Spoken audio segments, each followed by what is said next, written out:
আমাকে ছেড়ে তুমি কোথায় চলে গিয়েছিলে? আমি তোমাকে কত খুঁজেছি।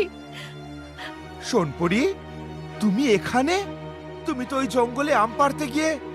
না বীর, আমার কিছুই হয়নি। আমি তোমাকে ছেড়ে কি করে থাকবো বলো?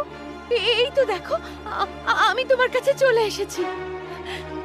এসো বীর, আমার কাছে এসো, আর আমাকে একা রেখে যেও না। আমি আসছি সোনপরি, এই তো আমি আসছি। বীর দৌড়ে যায়, হাত বাড়িয়ে সোনপরীকে জড়িয়ে ধরতে চায়। হঠাৎ সবকিছু মিলিয়ে যায়, সব অন্ধকার, সোনপরী সেখানে নেই।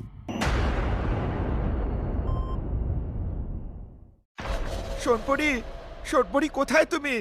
আমাকে ছেড়ে কোথায় গেলে সোনপরি? সোনপরি,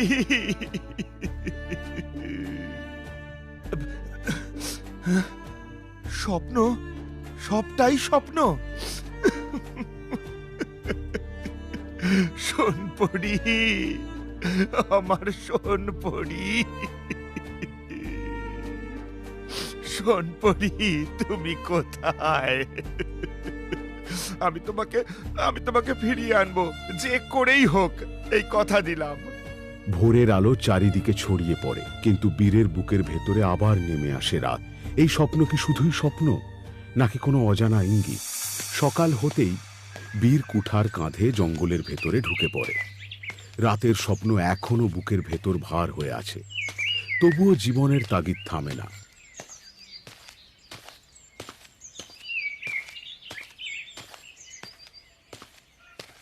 হঠাৎ দূর থেকে ভেসে আসে মানুষের আর্তচিৎকার।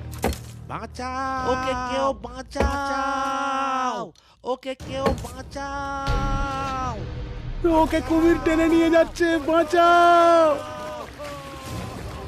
ওকে কেউ বাঁচাও, ওকে কেউ বাঁচাও। গ্রামবাসীদের এই চিৎকার শুনে বীর ছুটে এসে দেখে এক বিশাল ভয়ঙ্কর রাক্ষসে কুমির একজন গ্রামবাসীকে মুখে চেপে নদীর দিকে টেনে নিয়ে যাচ্ছে। আমাকে বাঁচাও, বাঁচাও আমাকে!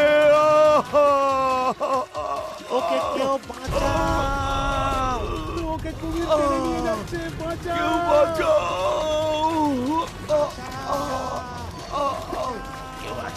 কেউ আছো, বাঁচাও ওকে, ওকে ওকে কেউ রাক্ষসে বাঁচাও। কুমিরটা মেরে ফেললো, বাঁচাও, বাঁচাও ওকে, বাঁচাও। এ কি, একটা ভয়ঙ্কর কুমির লোকটাকে ধরে নিয়ে যাচ্ছে। না, আমাকে এক্ষুনি কুমিরের হাত থেকে লোকটাকে বাঁচাতে হবে। বীর কুঠার ফেলে সোজা জলে ঝাঁপিয়ে পড়ে।